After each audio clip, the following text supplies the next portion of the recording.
mines. And a lot of resource packs are slowly merging into it. The biggest example currently would be Swag, because they've got a larger team than what Sortex does.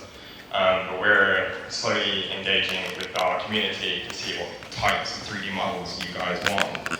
And then, obviously, being part of Sortex in a community pack, we're listening to what you want. And then, obviously, with the 3D system, we can create anything we want, obviously in bounds to what Mojang gives us. But yeah, definitely a lot more power now.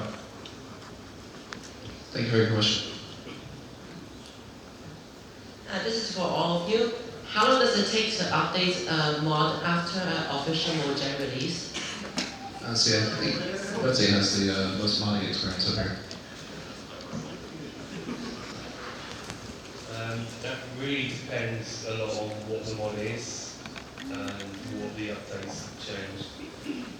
The mods that I do, my build server mods, I can generally update them in like 10-15 minutes to a new version because they're really small. But then some other mods, you will understandably they're going to take weeks of updating to try and sort out. So it all depends on what's changed and what the mod touches. Yeah, so I'll just chime in on that part of it. So we've got Craft Bucket and Spigot that we need to update. I don't have the numbers with me, but from my recollection, 1.8 was around 60,000 lines of changed code. So it is certainly a substantial effort to update our software for the new Minecraft releases. And it's not just the code itself that we have to update, we've also got to rework our tooling for each Minecraft release, and also a major aspect is the deobfuscation of the Minecraft code. So we sort of have to take what Mojang has obfuscated to like AAA.class and deduce that that is block chest, and we need to do that for every class and lots of fields and lots of methods. So that's, I think we've got about 4,000 mappings that we need to go through each update, look at those mappings and figure out what they are. So to answer your question, it is a lot of work for us. I have a question. How would you get on Forgecraft? Next question.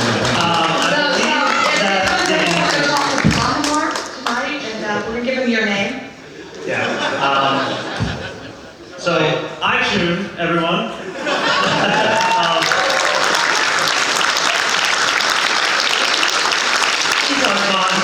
Portal Gun and Doors and too many to name, but they're all crazy and pig related. That Portal Gun mod, that's him. Yeah, the Portal Gun mod is probably the most popular. To answer your question, iTunes holds the keys to Forgecraft, so just message him directly. After the panel is over, iTunes will be standing outside. He will be handing out applications for Forgecraft. Yeah, so walk up to him and ask. And that would probably be the best. Alright, well, on a serious note though, how would you guys get started on mods? Sure. I don't know, so I'll ask Betsy and I'll ask MD5 to talk about plugins because I don't know. Or Jaded even, because she just started on mods. How did I get started on mods? Basically, well, I explained earlier that I started following on in FTP stream, watching Dyer playing on the first monument. In terms of actually writing mods, I kind of got called out by Sarge for not getting my workspace working, and then I kind of had to, because he called me out on the stream. So I didn't really have much choice. I had to write mods, so I wrote Morpheus. That's basically where I got started.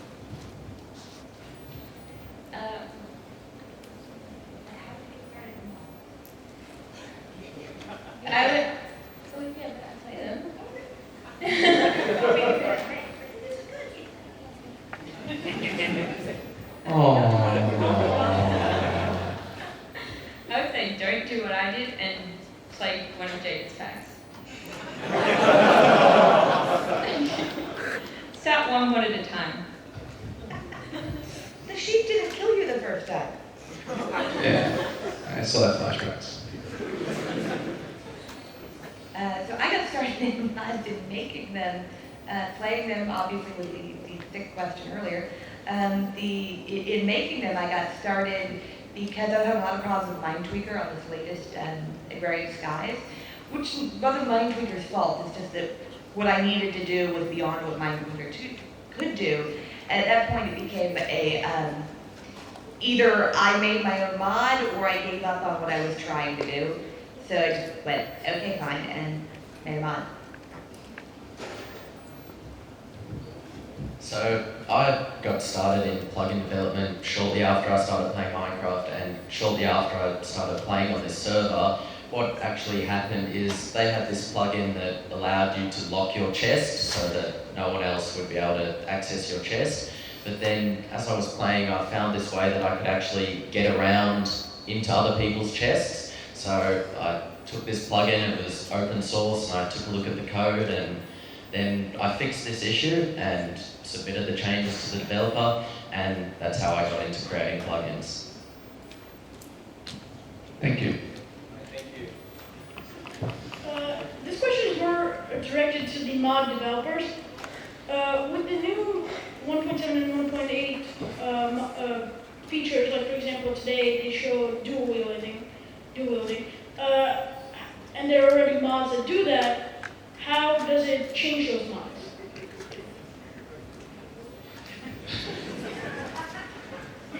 As far as the dual wielding goes, I think there's already a couple of different mods that already add to the game. I know during the last mod jam competition we had a dual wheel mod, and I think Battle Gear does dual wielding as well.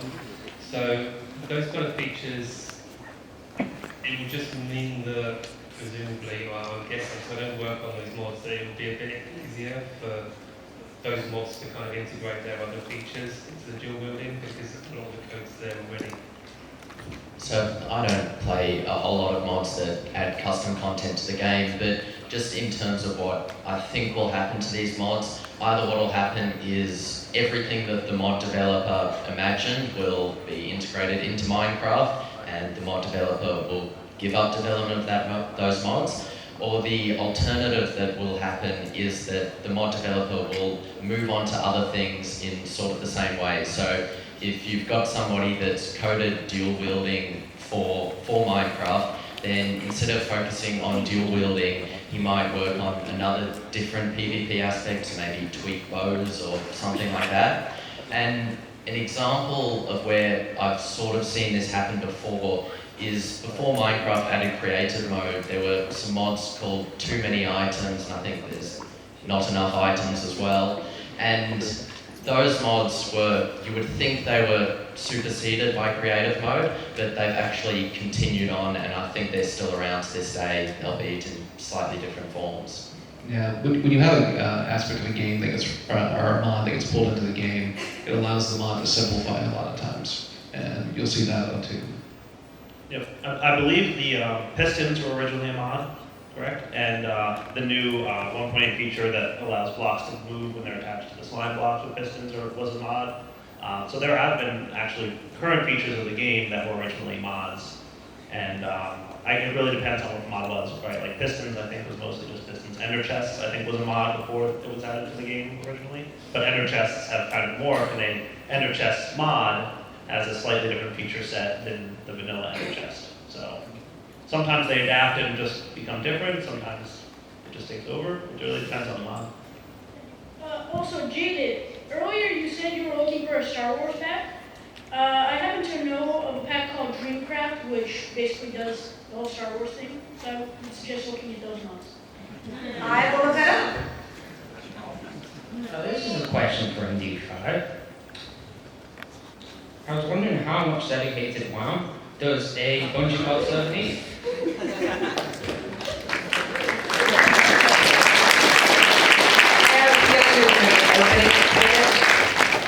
I was actually half expecting someone to come up with this joke earlier, but to answer your question in a serious manner, what we advise for Bungee Cord is it's pretty lightweight in terms of RAM usage. So we figure minimum 256 megabytes of RAM. That'll get you up to about 500 players. And then from that, you can just add half a megabyte for every player that you plan on holding. And that is, of course, without plugins. If you have extra plugins, you may need more RAM. So, yeah. Jaded's already touched on this briefly, but I'm wondering what the panel's opinion is on developing retention, especially in a EULA change world where a lot of modding developers have naturally left the community and the Skyrim Steam debacle. So basically, what's your opinion and the best way to keep modders modding, basically? How to keep modders modding when things are changing. There honestly is not a good way to keep people doing it, because for most people, this is a hobby. I can't actually think of anybody where the making of mods is like what they do for a living. And when it comes to, okay, you're probably not making much of a living. When it comes to doing hobbies, they ebb and flow. You're going to have a hobby for a while, and eventually you're probably going to end up moving to another hobby, and then you may come back and forth. And I think what people have to get used to is the idea that mods are going to change, and that we can't force the modders to stay. All we can do is hope that the mods will continue forward either through community use or by the modder finding a successor who can carry it forward. And I'll just say, I think the community showing appreciation and respect for the effort, the level of effort put in by modders or plugin authors or plugin maintainers like the Spigot team, who just talked about how much effort goes into making these things. So the community recognizing that and just having an appreciation for the level of effort that they put in and the very little reward they get out of it, I think will help them to stick around. Though, the community loving them, I think is just a good incentive. See, staying for like resource packs, specifically with Sword Expander originally back in the old days, he was a randomized score. And then he went on a vanishing period, and then some life issues came up, and then he didn't completely abandon the project, but it just became a halt. And then the community realized that obviously it was a brilliant pack, and then Sword Expander community became a thing. And then it sort of ties in with like the whole mods, so if the community sees that it's something worth saving, then obviously the community will stand up, take it over, and then continue creating it for what people love and enjoy. I mean, the one thing is although it's a hobby for a lot of people, if there's a little bit of a financial incentive, then people will maintain interest longer than they otherwise would sometimes. So if you just make sure you download from the author's official kind of page or site where they're directly to, then that will generally help them out. If you like a mod, tweet to the author. They really appreciate being told that people like their mod. And most authors also have Patreon as well, so if you want to help them out financially, you can do it that way too. They all enjoy having a little extra pennies to spend. Yeah, I think the best mods never really die. Somebody else starts maintaining them. Question for Q. What's the current state of Blue Power, and are there what future features have come involved with that? The current state of Blue Power right now is we are reasonably stable, crash free. There are things that don't work quite how we want them to, and in terms of what features we have coming, we have some integrated circuits almost done, I think. Amador was over there telling out what's ready.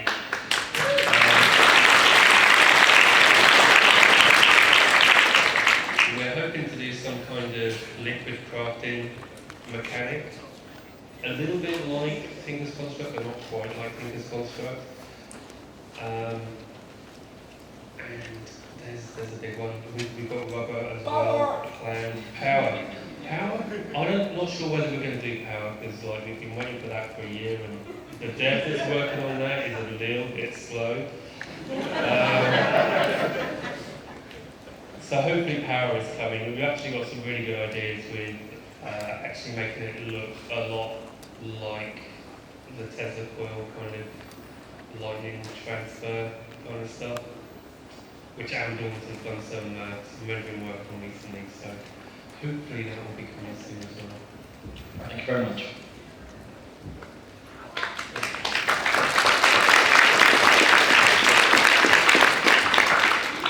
Hello. I think this question is mainly aimed at Jade. Where is the shameless promotion for FTB Wiki? It's not his question, it's his friend Chris's. The shameless promotion of the FTB Wiki. There's Do we have an FTB Wiki person here to do shameless promotion? It's over there. There is an FTB Wiki? Two. All right, thank you. Thank you.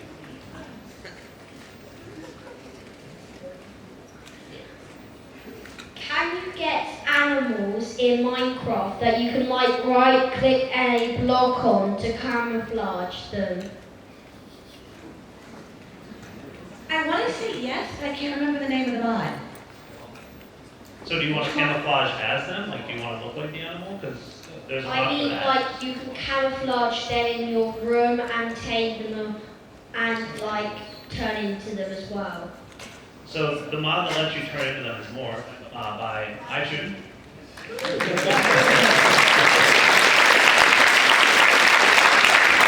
So basically any creature or entity that you can morph into, and it has this really cool morphing effect that your character like morphs into like a bat or a spider or a skeleton. It's like you go black and grey and then you like turn into it, because I've seen like adverts on like YouTube about it. Yep. So that is the morph mod. So you should check that out and say hi to Akshay, because that was his thing. Okay, go for it. Cool. All right, thank you.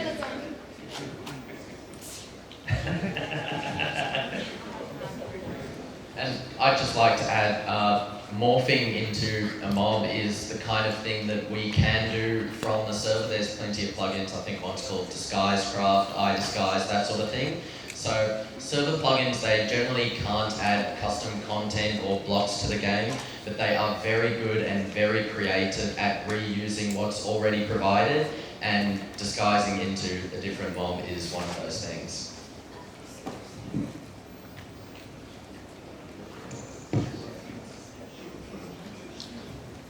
Okay, before the panel started, we actually asked Twitter if they had any questions, and they decided to troll us a lot. Shocking. Yeah. Shocking. Yeah, I'm going to try to skip over those. So for the whole panel here, real quick, we'll start with what's your favorite mod or plugin?